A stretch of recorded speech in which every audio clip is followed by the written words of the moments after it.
Sementara di sisi lain, dalam ruangan istirahat VIP khusus anggota keluarga, kedua gadis cantik itu mendudukkan diri di sofa panjang yang tersedia. "Yah, lelah banget kan, Kak?" kata Rose sembari melepas jepit yang tersemat di poni untuk dijepitkan menjadi sanggul. Liliana pun ikut melepaskan sarung tangan juga aksesoris yang terlalu mengganggu di kepalanya. "Iya, sangat melelahkan. Duh, gimana sih mereka? Kok nggak ada camilannya?" Ocehan Rose sebal karena di atas meja hanya tersaji beberapa gelas minuman saja. "Kakak tunggu dulu di sini. Aku mau ambil camilan dulu. Jangan kemana-mana ya, Kak."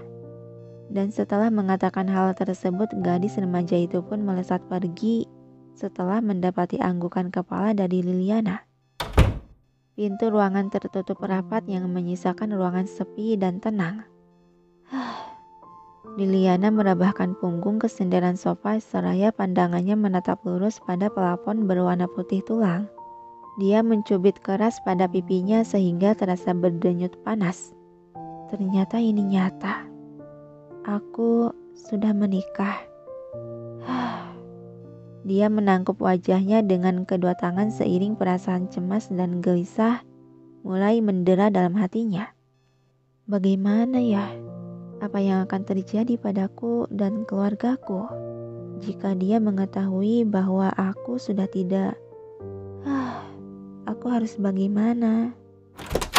Seseorang membuka pintu yang sontak membuat gadis itu sedikit terhenyak dan menoleh. Dia? Mau apa dia kemari? Batin Lili menatap sebal pada pria bersetelan tuxedo putih itu. "Apa sudah merasa baikan?" tanya Geran sembari mendudukkan bokongnya di bagian sofa yang kosong samping gadis tersebut. Tadinya sudah merasa lega, tapi sekarang jadi sesak lagi. Balas Liliana seraya tangannya terulur mengambil gelas berisi cairan berwarna orange lalu meminumnya. Sudut bibir Geran terangkat membentuk senyuman. "Syukurlah, artinya kau beristirahat dengan baik. Kamu kesini..." Terjeda sejenak, Liliana melirik wajah lelaki yang cukup dekat itu. "Tidak berniat membawaku ke tempat ramai itu lagi, kan?" Kekeh pelan keluar dari mulut Geran seraya mengambil gelas berisi cairan ungu dan meneguknya secara elegan. "Jika keinginanmu begitu, aku tidak akan membawamu ke sana.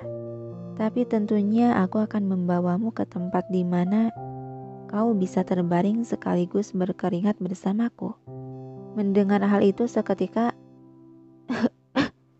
cairan jus yang berada di dalam mulut Liliana tertelan bulat sampai membuatnya terbatuk hampir saja tersedak. Orang ini tidak bisakah pikirannya jauh dari hal begitu? Sungguh semua lelaki sama. Geran menarik beberapa lembar tisu. "Wajahmu merah sekali." Sengaja dia mendekatkan wajahnya pada wajah gadis itu yang sudah tersipu. "Apa kau merasa panas?" tanya Geran tersenyum penuh arti. Segera Liliana mengalihkan pandangan tak sanggup bersih-tatap. Tidak, dan makasih," katanya sembari menyambar lembar tisu dari tangan lelaki tersebut. "Yah, sama-sama."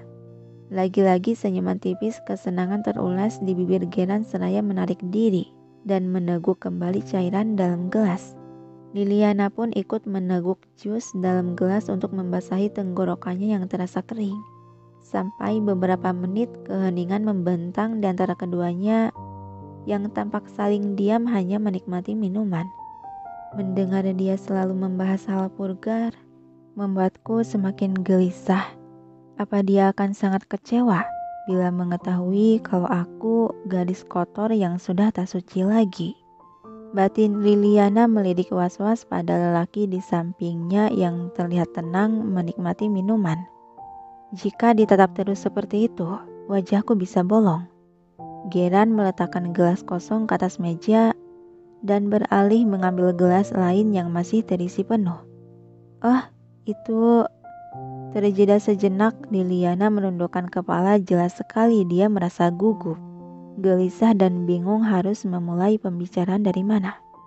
Jika ada yang ingin kau katakan, katakan saja. Aku akan mendengarkan, kata Geran seraya meneguk satu tegukan cairan dalam gelas. Dengan ragu Liliana mengangkat pandangan melirik lelaki yang sedang meneguk air itu. Bibirnya yang sedikit gemetar, dia beranikan untuk bergerak dan terbuka hingga terlontar kata. Apa menurutmu kesucian seorang gadis itu penting? Mendengar pertanyaan tersebut, seketika pergerakan tangan Geran terhenti, sehingga bibir gelas itu tak sempat menyentuh bibirnya. Dalam sepersekian detik kesunyian disertai udara mencekam memenuhi ruangan. Liliana tampak menahan napas menunggu jawaban yang akan terucap dari bibir tipis pria yang terdiam tanpa ekspresi itu. Kenapa dia diam saja? Apa sesulit itu, pertanyaanku? Batin Liliana sudah tak sabaran menunggu jawaban sampai debaran jantungnya semakin cepat. Hembusan napas pelan keluar dari mulut Geran sebelum berucap. Tentu saja penting. Dan istimewa. Begitu ya? Celetuk lemah Liliana seiring raut mukanya tertekuk muram merasa kecewa. Yah, apa yang aku harapkan? Dan apa yang akan terjadi kalau dia tahu kalau aku gadis kotor yang sudah tidak suci? Apakah dia akan menuntut keluargaku dan menceraikanku saat ini juga? Ya, pasti semua itu akan terjadi padaku. Dan mungkin bahkan lebih buruk dari itu. Kalau sudah begini, tidak ada pilihan lain lagi. Untuk saat ini, aku harus menghindari hubungan intim dengannya agar tidak ketahuan. Batin Liliana membuatnya bergidik ngeri saat membayangkan hal buruk apa yang akan terjadi dalam hidupnya jika rahasia besar dalam dirinya ketahuan oleh lelaki yang sebagai suaminya itu. Pada akhirnya pergi sebelum ketahuan adalah pilihan terbaik. Gumam pelan Liliana bersamaan pintu ruangan terbuka yang memunculkan seorang gadis remaja bersama dua pelayan mendorong troli makanan. Lama ya menunggu. Kok Kak Geran ada di sini? Ucap Ros melangkah mendekati sofa. Sedangkan para pelayan sibuk meletakkan berbagai macam dessert ke atas meja. Aku lelah dan ingin menikmati waktu istirahat bersama pasanganku. Jawab santai Geran. Bibir Ros tercebik sebal sembari mengambil duduk di bagian kosong samping Liliana. Padahal aku mau makan berdua saja sama kakak cantik. Nyebelin deh.